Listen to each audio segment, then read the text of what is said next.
Good morning बच्चों। जैसा आपको पता ही है कि हम सैम्पल पेपर करेंगे आज, और हम सैम्पल पेपर 1 और 2 कर चुके हैं और आज हम सैम्पल पेपर 3 करने जा रहे हैं। सभी बच्चे सैम्पल पेपर ज़रूर करेंगे। सैम्पल पेपर से ही पता लगता है कि हमारी एग्ज़ाम में कितनी तैयारी है और हम एग्ज़ाम देने के लिए कितने प्रिपेयर हैं और हमें कितनी आवश्यकता और है अभी तैयारी करने की, कौन कौन से कंसेप्ट हमारे वीक हैं, ये सब हमें सैम्पल पेपर से ही पता लगता है। कुछ बच्चों की क्वेरीज ये आ रही है कि मैम क्वेश्चन पेपर आप क्यों सेंड कर रही हैं, ये सैम्पल पेपर क्यों सेंड कर रही हैं। बच्चों, सैम्पल पेपर इसीलिए सेंड किए जा रहे हैं जिससे आप अपने आप को चेक कर सकें कि आपकी तैयारी कितनी है। चलिए तो स्टार्ट करते हैं आज का सैम्पल पेपर नंबर 3। जैसा आपको पता ही है कि टोटल 36 क्वेश्चन आपके एग्जाम में आएंगे, जिसमें 3 पार्ट होंगे, खंड कै, ख, ग, जिसमें खंड कै में 1 से 14 तक के क्वेश्चन आपके ऑब्जेक्टिव टाइप होंगे जो एक एक नंबर के हैं, और खंड ख में 15 से लेकर 21 तक के क्वेश्चन आएंगे, वो आपके केस स्टडी बेस होंगे।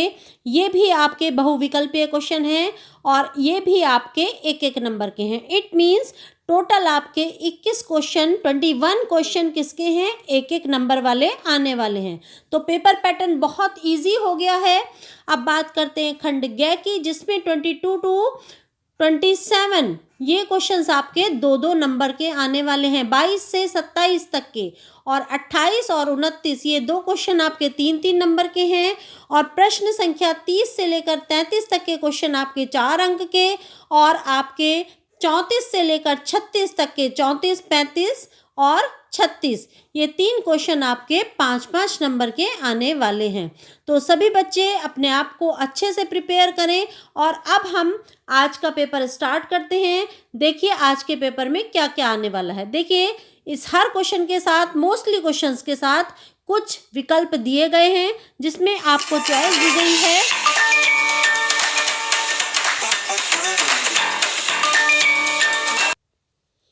जो क्वेश्चन भी आपको अच्छे से आता है आप वो क्वेश्चन अटेम्प्ट कर सकते हैं। ठीक है बच्चे, चलिए तो स्टार्ट करते हैं। सबसे पहले पहला क्वेश्चन लेते हैं, क्वेश्चन नंबर 1। इसमें पूछा है खाद्य पदार्थ जो किसी विशिष्ट आवश्यकता वाले व्यक्ति के लिए तैयार किए जाते हैं, बीमारी के अनुसार केवल डॉक्टरी नुस्खे पर उपयोग किए जा सकते हैं, उनके नाम बताइए। यहाँ पर उसके आपको नाम बताने हैं।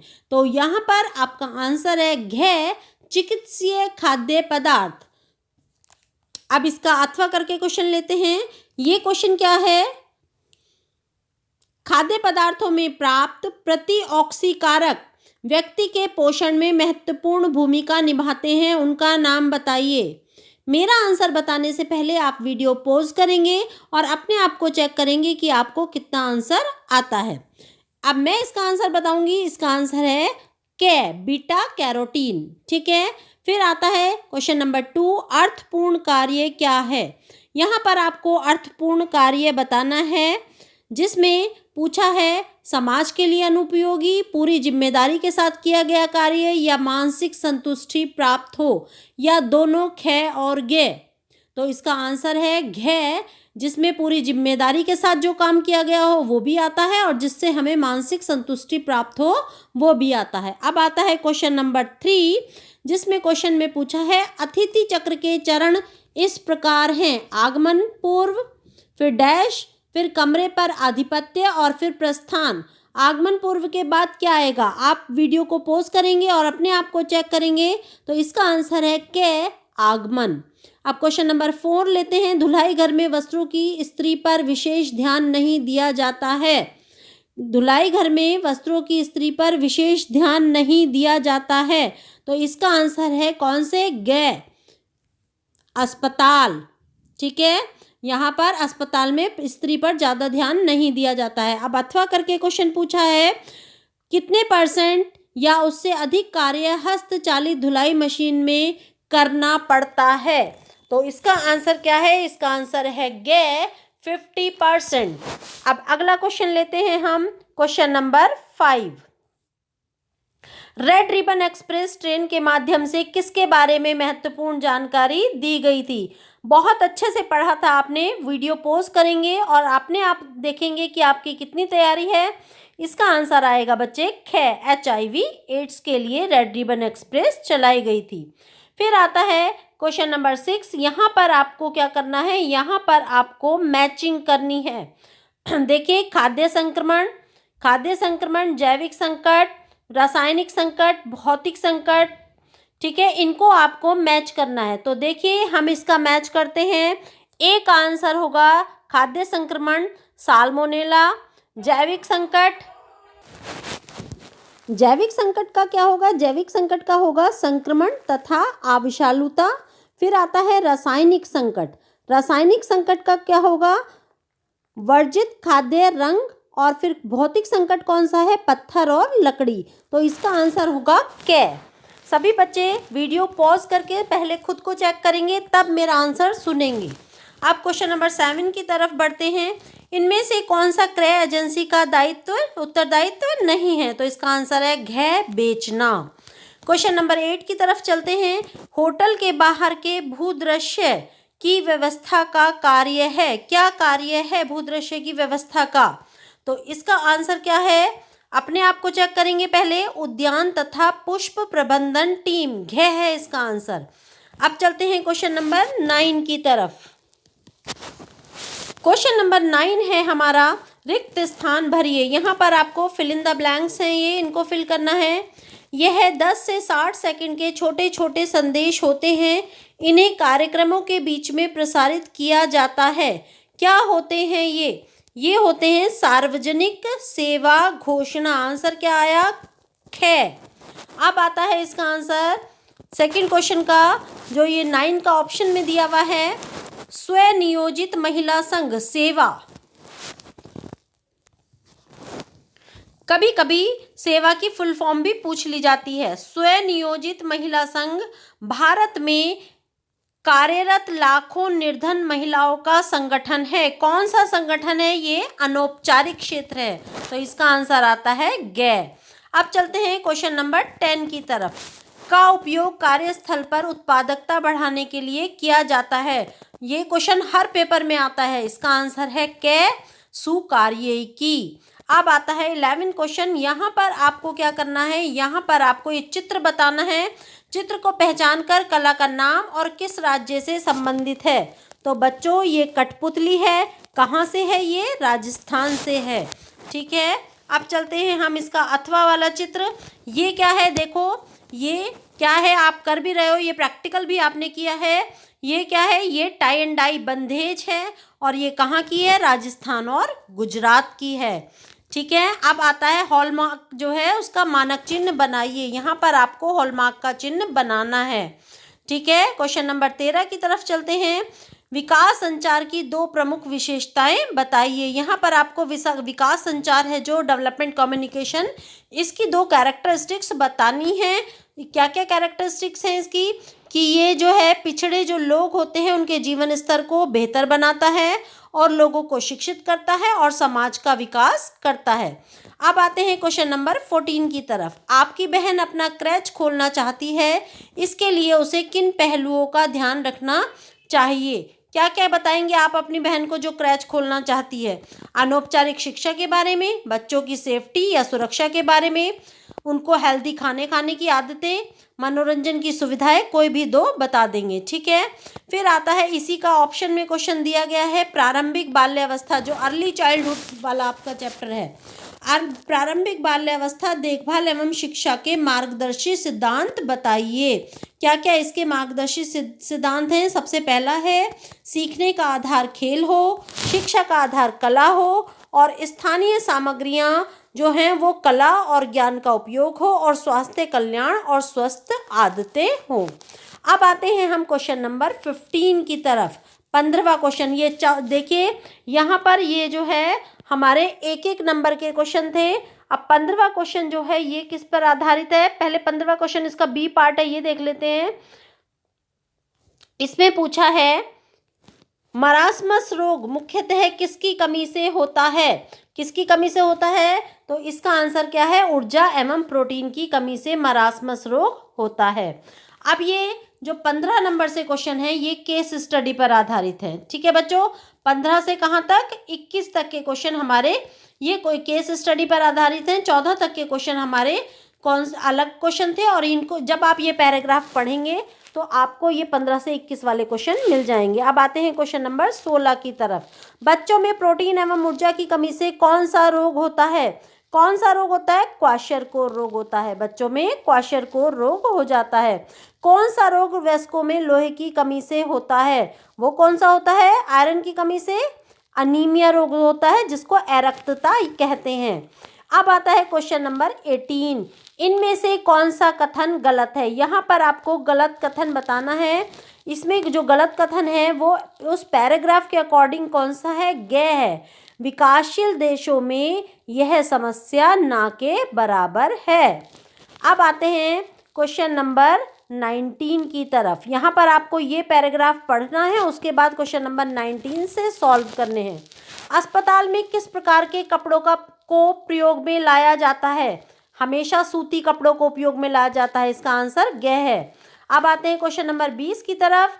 किस क्षेत्र में कपड़ों के सौंदर्य बोध एवं परिसज्जा पर विशेष ध्यान दिया जाता है? किस में दिया जाता है? 20 का आंसर को क्या है? वो है होटल में। ठीक है। अब आता है इसका अथवा करके क्वेश्चन दिया है कि पद्धति प्रत्येक ग्राहक के अनुरूप वस्त्रों को पहचानने में मदद करती है। कौन सी पद्धति? इसका आंसर आएगा ख, सांकेतिक पट्टियों की पद्धति। अब आता है क्वेश्चन नंबर 21। इनमें से कौन सी परिसज्जा नहीं है? तह लगाना, इस्त्री करना, कलफ लगाना या कैलेंडरिंग करना। इसमें पसे परिसज्जा नहीं है, क, तह लगाना। अब आता है अथवा करके क्वेश्चन। परिचालक के हस्तक्षेप की में जरूरत नहीं पड़ती है। किसकी? पूर्णतया स्वचालित मशीन की। उसमें हमें कुछ नहीं करना होता, वो सब कुछ फुल्ली ऑटोमेटिक होती है। अब आता है हमारा, यहाँ पर हमारे एक एक नंबर के जो क्वेश्चन थे वो खत्म होते हैं। अब हम क्वेश्चन नंबर 22 और पार्ट ग की तरफ बढ़ रहे हैं, जिसमें हमारा जो क्वेश्चन होगा वो होगा 2 नंबर का। 22वां क्वेश्चन है हमारा, अपना कार्य जीवन कैसे सुधार सकते हैं? कैसे सुधार सकते हैं? साथियों के साथ सहानुभूतिपूर्ण व्यवहार करके, अपना पॉजिटिव एटीट्यूड रखकर, और अच्छा संप्रेषण कौशल हो, कम्युनिकेशन स्किल्स अच्छी हो, और एक दूसरे की सहायता करके। नेक्स्ट क्वेश्चन है, एक समझदार एवं योग्य प्रबंधक किस प्रकार उत्तम कार्य परिवेश उपलब्ध करवा सकता है? 4 बिंदु लिखिए। किस प्रकार करा सकता है? प्रत्येक कर्मचारी की आवश्यकताओं का ध्यान रखा जाए, सबके साथ एक जैसा व्यवहार किया जाए, एक सुरक्षित उनको एनवायरनमेंट उपलब्ध कराया जाए, और नौकरी को इंटरेस्टिंग बनाया जाए, टीम भावना विकसित की जाए। ठीक है। अब चलते हैं हम क्वेश्चन नंबर 23 की तरफ। क्वेश्चन है हमारा, नैदानिक पोषण विज्ञान में आप किस प्रकार अपनी जीविका के लिए क्षेत्र चुन सकते हैं? नैदानिक पोषण विज्ञान में बताना है आपको किस प्रकार से आप अपनी जीविका के लिए क्षेत्र चुन सकते हैं। देखिए, हॉस्पिटल या स्वास्थ्य संस्थान जो होते हैं उनमें डाइटिशियन बनकर, स्वास्थ्य क्लब में जो सलाहकार बन सकते हैं, आप किसी भी व्यायामशाला में सलाहकार बन सकते हैं, शिक्षण और शैक्षिक संस्थान में काम कर सकते हैं, और इसके अलावा आप रिसर्च वर्क भी कर सकते हैं। अब आता है क्वेश्चन नंबर 24। छिपी हुई भूख से आप क्या समझते हैं? छिपी हुई भूख क्या है? इसका प्रयोग सूक्ष्म पोषक तत्वों की कमी के लिए किया जाता है, जैसे iron, vitamin A, iodine, zinc, vitamin B12, folic acid, calcium, vitamin D और राइबोफ्लेविन की कमी, उसको कहते हैं छिपी हुई भूख। अब आता है अल्पभारी और क्षयकारी। इनमें क्या अंतर है? अल्पभारी क्या है? एक व्यक्ति अल्पभारी तब कहलाता है जब उसके शरीर का भार उसकी आयु के अनुरूप उचित भार से कम होता है, और क्षयकारी जब व्यक्ति का भार उसकी ऊंचाई की तुलना में पर्याप्त नहीं होता तो उसे क्षयकारी कहा जाता है। अब आते हैं हम क्वेश्चन नंबर 25 की तरफ। ये भी हमारा 2 नंबर का क्वेश्चन है। सफल पत्रकारिता के लिए भाषा तथा कंप्यूटर कौशल का ज्ञान बहुत जरूरी है, समझाइए। क्यों जरूरी है ये आपको बताना है। देखिए, क्योंकि इस क्षेत्र में व्यक्ति को बहुत लिखना पड़ता है और बहुत बोलना पड़ता है। उसके अलावा अधिक बहुत सारी भाषाओं में बात करना पड़ता है। उसके अलावा कंप्यूटर द्वारा जो उसके लेख होते हैं उनको सेंड करना पड़ता है, आदान प्रदान होता है। और कंप्यूटर सॉफ्टवेयर के संचालन का पूर्ण ज्ञान होना चाहिए। अब आता है क्वेश्चन नंबर 26। ये भी 2 नंबर का क्वेश्चन है। खाद्य तथा पेय पदार्थ विभाग क्या सेवाएं प्रदान करता है? खाद्य और पेय पदार्थ विभाग, देखिए, खाद्य और पेय पदार्थों की बिक्री के लिए ये उत्तरदायी होता है। जैसे इसमें रसोई घर, भोजन कक्ष, रेस्टोरेंट और रूम सर्विस, परिचारक, बार, कॉफ़ी शॉप, ये आप कोई से भी 4 लिख सकते हैं। अब आते हैं क्वेश्चन नंबर 27 की तरफ। SOS गांव या बाल गांव क्या है और उसके 2 उद्देश्य बताने हैं। SOS गांव, बाल गांव क्या है? ये एक स्वतंत्र, गैर सरकारी और लाभकारी और अंतर्राष्ट्रीय सामाजिक विकास संगठन है एक। और प्रत्येक SOS में घर में क्या होता है? बच्चों को एक माँ, भाई और एक बहन, परिवार और समुदाय ये मिलता है। इसका उद्देश्य क्या है? इसका उद्देश्य है कि बच्चों को घर जैसा माहौल देना और बच्चों की दीर्घावधि तक सहयोग करना। अब हम लेते हैं क्वेश्चन नंबर 28। औपचारिक संतुलन एवं क्षैतिज संतुलन में अंतर स्पष्ट कीजिए और उपयुक्त चित्र भी बनाइए। औपचारिक संतुलन बच्चों, यहाँ पर आपने जो ड्रेस डिजाइनिंग पढ़ी थी उसमें से आपको फॉर्मल बैलेंस बताना है सबसे पहले कि औपचारिक संतुलन क्या है। देखिए, जो औपचारिक संतुलन है वो क्या है? ये बहुत कम खर्चीला होता है और इसकी कम कीमत के परिधानों में ये पाया जाता है। और ये संतुलन लाने की सरल विधि है और परिधान को ये नीरस भी करती है। और साथ ही साथ वस्त्रों का जो दायां और बायां भाग है इसमें दोनों सेम एक जैसा होता है।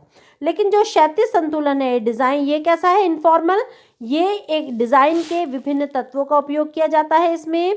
और इसमें डिज़ाइन दोनों साइड एक जैसा नहीं होता। इसमें परिधान का जो डिज़ाइन है वो बहुत ज़्यादा रोचक होता है और वस्त्र का दायां पार्ट और बायां पार्ट एक जैसा नहीं होता है। इसको आप एक पिक्चर के माध्यम से डायग्राम बनाकर भी समझाएंगे इसमें, तभी आपको ये 3 नंबर मिलेंगे। और ये 28वां क्वेश्चन 3 नंबर का है।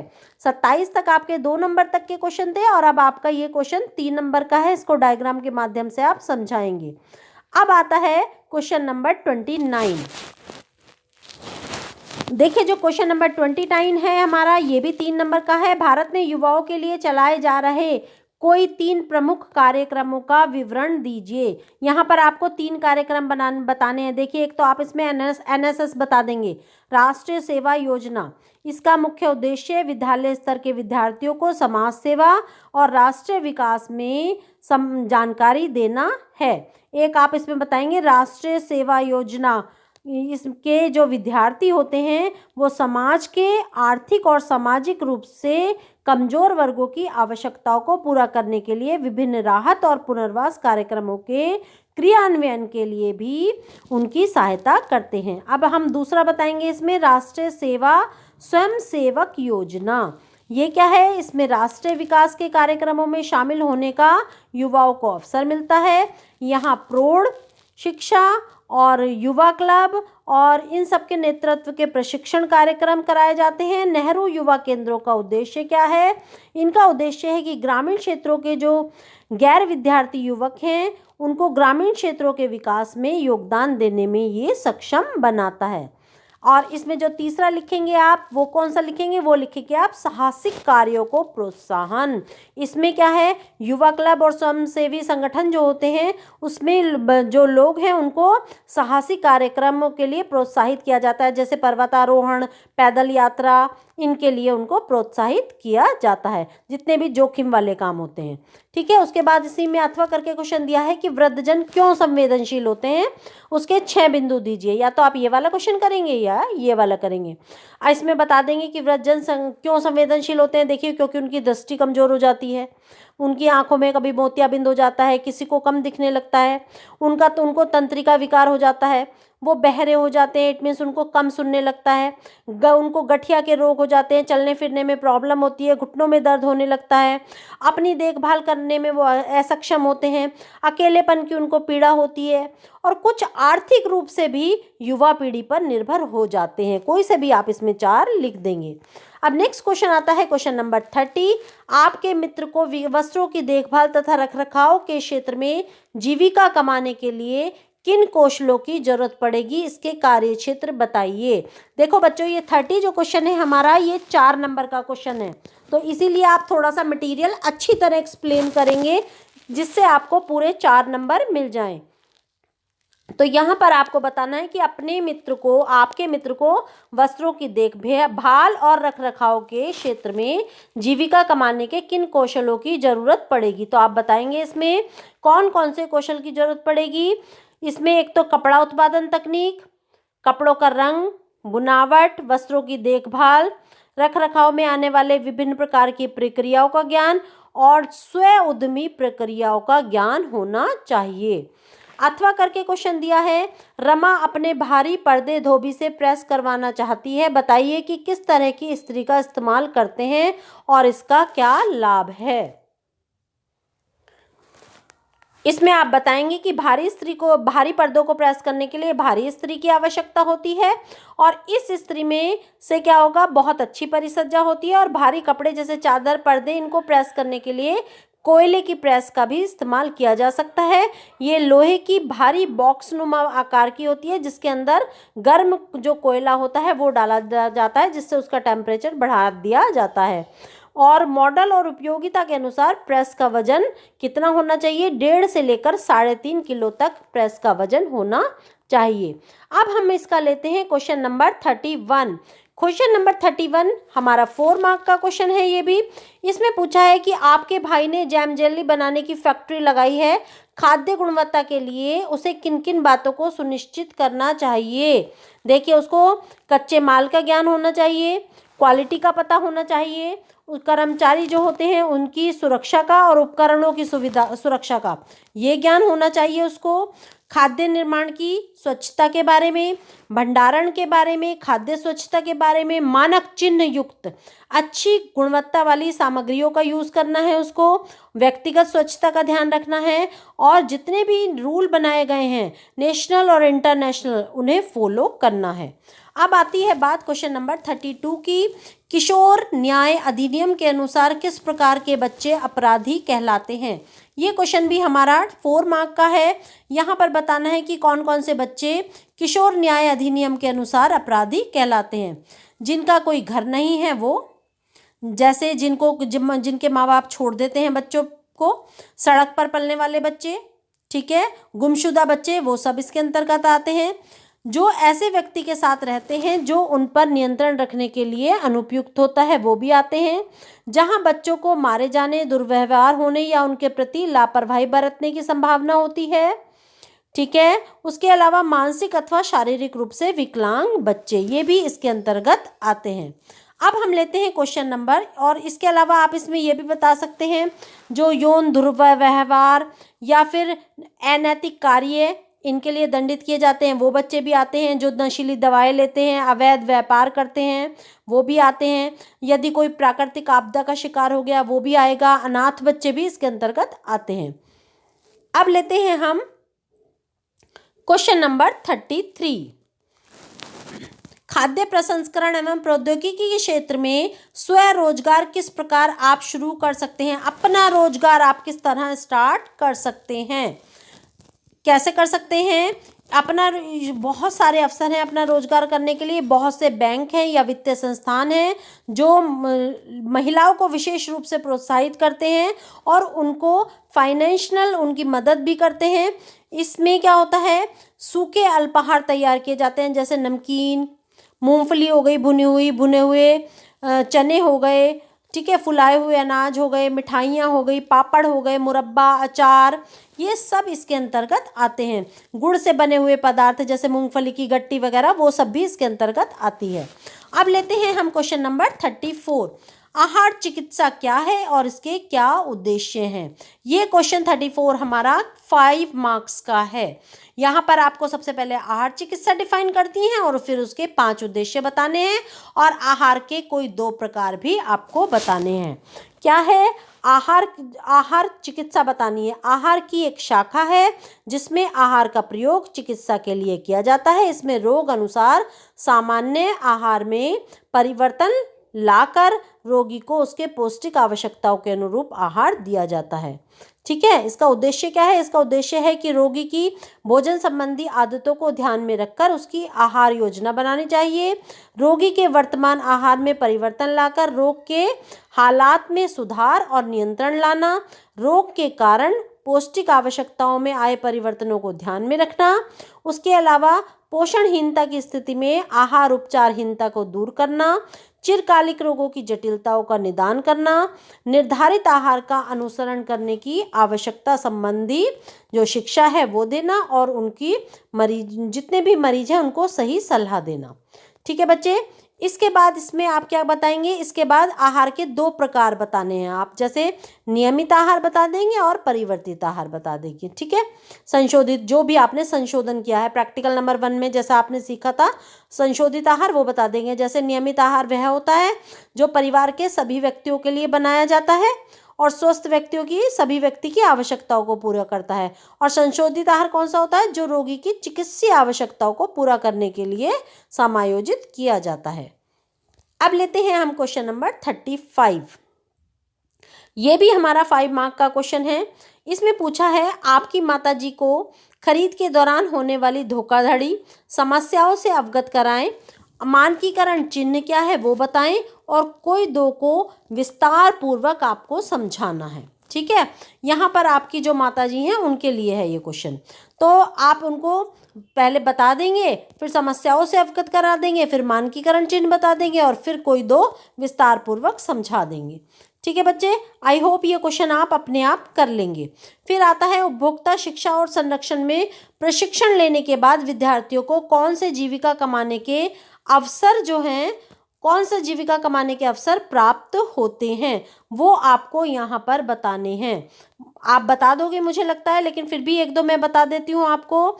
देखिए, सरकारी जो संगठन हैं उनमें विभिन्न निर्णय लेने वाले प्रबंधकीय और तकनीकी पदों पर कार्य। ठीक है, उसके अलावा उत्पाद परीक्षण, उपभोक्ता जागरूकता, उपभोक्ता शिक्षण और सशक्तिकरण करने वाले संगठनों में नौकरी। उसके अलावा कॉरपोरेट या व्यावसायिक संस्थानों के उपभोक्ता विभाग में काम, उपभोक्ताओं की शिकायत और उपभोक्ता सुझावों से संबंधित काम, नए उत्पादक जो भी होते हैं उनकी स्वीकार्यता, राय और सुझावों से संबंधित अध्ययन। स्वयं का उपभोक्ता संगठन शुरू कर सकते हैं आप, उपभोक्ता परामर्श सेवा। उसके अलावा लोगों की शिकायत के निवारण के लिए हेल्पलाइन के रूप में काम कर सकते हैं।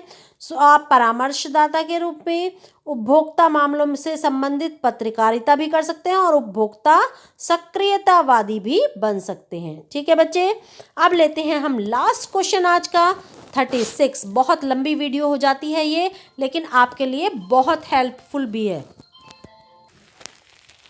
36 क्वेश्चन है, आप अपने परिधान में अनुरूपता किस प्रकार से ला सकते हैं, कोई 2 उदाहरण द्वारा समझाइए। यहाँ पर आपको जो ड्रेस डिजाइनिंग का चैप्टर है वहाँ से ये करना है। अनुरूपता या एकता, ठीक है, तब लाई जाती है जब डिजाइन के सभी तत्व एक मनभावन, सामंजस्यपूर्ण और प्रभाव देने के लिए एक साथ लिए जाते हैं। उसके अलावा फिर यहाँ पर आप कोई 2 तरीके बता देंगे उदाहरण देकर, जैसे बुनावट द्वारा सामंजस्यता, इसको डिफाइन कर देंगे, या फिर आकृति द्वारा सामंजस्यता इसको डिफाइन कर देंगे। जैसे रेखाओं और आकृतियों को एक परिधान में दोहराकर, प्रिंटों, रेखाओं और रंगों के द्वारा जब पोशाक के सभी भागों में एक ही जैसी आकृति दर्शाई गई हो, जैसे किसी की कमीज के कॉलर, कफ, किनारे गोलाई के आकार के हैं, तब उस कमीज की जो जेबें हैं वो वर्गाकार बनी हो तो डिज़ाइन में बाधा उत्पन्न होगी। इसके लिए कॉलर, कफ तथा किनारे भी गोलाई में होने चाहिए। इस तरह से आप इसको एग्जाम्पल के द्वारा समझा दोगे। तो बच्चों, ये हमारा सैम्पल पेपर 3 यहाँ पर कंप्लीट होता है। सभी बच्चे सैम्पल पेपर जरूर सॉल्व करें। सैम्पल पेपर से ही आपकी तैयारी पता लगती है कि आपकी कितनी तैयारी है और कितनी तैयारी की और आवश्यकता अभी आपको है। तो इस वीडियो को हम यहीं ख़त्म करते हैं। नेक्स्ट पेपर के साथ नेक्स्ट वीडियो में फिर मिलेंगे। थैंक यू बच्चों।